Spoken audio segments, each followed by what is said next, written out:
வணக்கம் நண்பர்களே. மீனாட்சி சீரியல் செம பரபரப்பாக போயிட்டு இருக்குன்னே சொல்லலாங்க. பரபரப்பான கட்டத்தில் நம்ம பார்க்க நேரம் மனோவுக்கு ஆப்பு வைக்க அகிலா வந்திருக்காங்க அப்படின்னே சொல்லலாம். அவங்க மனோவோட ரூமில் போய் மனோவை மிரட்ட ஆரம்பிச்சிட்டாங்க. ஒரு கட்டத்தில் கதவை தாழ்பால் போட்டுக்கிட்டாங்க.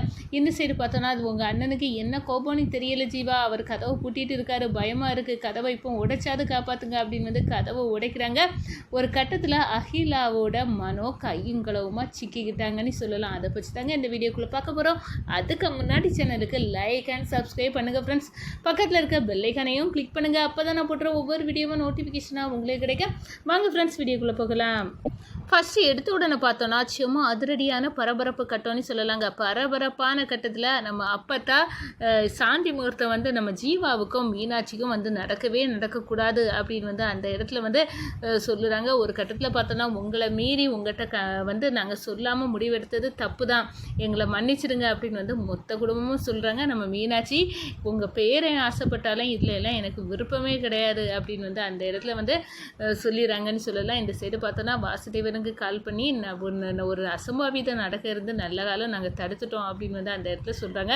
சரி, ஜீவாவும் மீனாட்சியும் ஒன்று சேராமல் பார்த்துக்கிடுங்க அப்படின்னு சொல்கிறாங்க. ஆமாம், நாங்கள் தெளிவாக இருக்கோம், நாங்கள் அவங்கள சேர விட மாட்டோம் அப்படின்னு அந்த இடத்துல அப்பத்தா வாசுதேவன்கிட்ட பேசுகிறாங்க. இந்த சைடு பார்த்தோன்னா நம்ம தேனுக்கு வாழ்க்கையில் உல வைக்கிறதுக்கு அகிலா வந்துட்டாங்க அப்படின்னே சொல்லலாம்.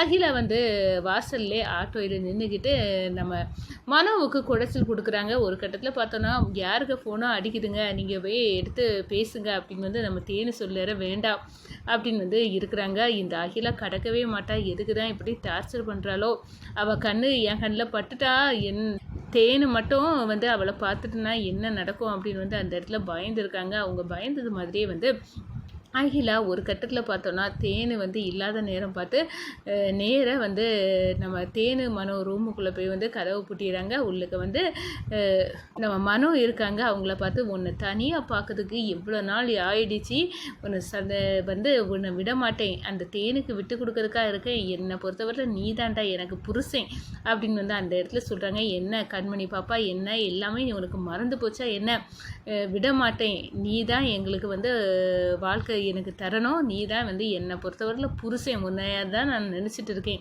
அப்படின்னு சொன்னார். என்னடி சொல்கிற, நான் உனக்கு உதவுனேன்டி, அது தப்பாடி அப்படின்னு அந்த இடத்துல நம்ம மனம் கேட்குறாங்க. நீ அன்னைக்கு தன்னந்தனியாக கை குழந்தையோடு கஷ்டப்பட்டு அப்போ உனக்கு ஒரு அடைகளும் கொடுத்து உனக்கு உன் வாழ்க்கையை நல்லா இருக்கணும்னு நினச்சேன், அதுக்கு நீ காட்டக்கூடிய விசுவாசமாக இரு.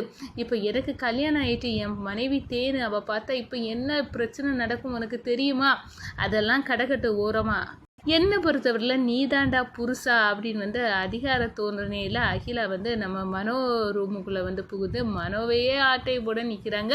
இந்த சைடு பார்த்தோன்னா கதவை துறங்க அப்படின்னு தேனு கத்தி கதவை துறக்க சொல்கிறாங்க.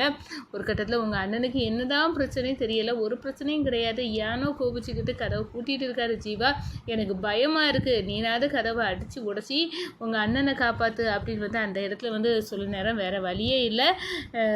அவங்க அண்ணி சொல்கிறாங்களே அப்படின்னு கதவை உடைக்கிறாங்க. உள்ளுக்கு அகிலாவோட மனோ சிக்கிக்கிட்டாங்க. மனோவை அப்படியே மீனாட்சி பார்க்குறாங்க.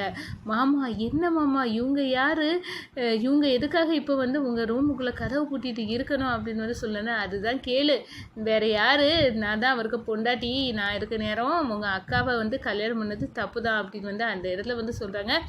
ஒரு கட்டத்தில் பார்த்தோன்னா நம்ம தேனை அரண்டு போய் நிற்கிறாங்க. என்ன உங்களுக்கு ஏற்கனவே கல்யாணம் ஆகிட்டா, இந்த பொண்ணு கூட தொடர்பு இருக்கா அப்படி இப்படின்னு கேட்குற நேரம் ஜீவா நிறுத்துங்க அண்ணி, இவ யாருன்னு தெரியும், இவ பேர் அகிலா, இவளுக்கு ஏற்கனவே வேற ஒருத்தரோட கல்யாணம் ஆகிருக்கு, ஆனால் அதுதான் அந்த நபர் நம்ம மனோவுக்கு ஃப்ரெண்டு. ஒரு கட்டத்தில் பார்த்தோன்னா அவர் இவளை விட்டுட்டு போக நேரம் இவ கை குழந்தையோடு இன்னைக்கு நேரம் ஆறுதலாக இவளுக்கு கொஞ்சம் உதவி செய்திருக்காவ, அதுக்காக பிடிச்சி வச்சுக்கிட்டு நான் தான் உன் பொண்டாட்டின்னு சுற்றி அண்ணனை டார்ச்சர் கொடுக்கா, இவளை பற்றி ஏற்கனவே தெரியும், ஏன் உங்கள் கல்யாணத்தை நிப்பாட்ட கூட வந்தா, அப்போ கூட நான் தான் இவளை அங்கேருந்து போக வச்சேன் அப்படின்னு சொன்னாரோ.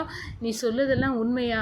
ஆமாம், நீ எங்களை நம்புங்க, இந்த அகிலா உங்கள் வாழ்க்கையில் மண்ணள்ளி தட்டதுக்கு தான் இப்படி வீடு ஏறி அண்ணனுக்கு குடைச்சல் கொடுத்துட்டு இருக்கா, நல்லவளே இல்லை, இவ கேடு கெட்டவ அப்படி இப்படின்னு அந்த இடத்துல சொல்கிறாங்க. ஒரு கட்டத்தில் பார்த்தோன்னா என்னடா இது வம்பா போச்சு, நம்ம சொல்லுதை யாரும் நம்ப மாட்டாவளா போல இருக்கா அப்படின்னு சொன்னாலும், தேனு இவ சொல்லுதெல்லாம் நம்பிராத, இந்த பாரு எனக்கு புருஷன் வந்து உன்னோட கணவர் மனோதான், பேசாமல் ஓடி போயிரு, எனக்கு கண்மணின்னு ஒரு பொண்ணு இருக்கா, அவரையும் என்னையும் காப்பாற்ற வேண்டியது இவர் தான் அப்படின்னு வந்து அந்த இடத்துல வந்து சொல்ல நேரம் ஜீவா அடிக்கிறாங்க, ஓடி வராங்க, அகிலாவை பிடிச்சி அடித்து, என்ன பொண்ணு நீ உதவி செய்தவங்களுக்கு பல்ல பிடிச்சி பிடுங்கிறது இதுதானா, எதுக்காக இப்படி நிற்கிற, உனக்கு வந்து வேறு வாழ்க்கையை தேடிப்போ, இப்போ மனோவுக்கு கல்யாணம் ஆகிட்டு அவரை நம்ப ஃபேமிலி இருக்குது, அதெல்லாம் உனக்கு கண்ணுக்கே தெரியலையா அப்படின்னு சொன்னார். இல்லை தெரியலை, அவருக்கு கண்ணு முன்னாடி நானும் என் பொண்ணு கண்மணியும் தான் நிற்கணும், வேறு யாரும் நிற்கிறத நான் விரும்பலடா அப்படின்னு வந்து அந்த இடத்துல சொல்லிடும்.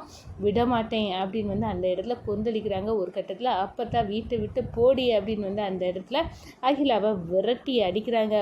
அதே நேரத்தில் பார்த்தோன்னா நம்ம தேனு யாரை சொல்லதை நம்பது அப்படின்னு வந்து எனக்கு தெரியலை, இவருக்கு இப்படி ஒரு அஃபெக்ஷன் இருக்கா அப்படின்னு வந்து அந்த இடத்துல வந்து மைண்டை போட்டு அப்படியே கன்ஃபியூஸ் பண்ணுறாங்கன்னு சொல்லலாங்க.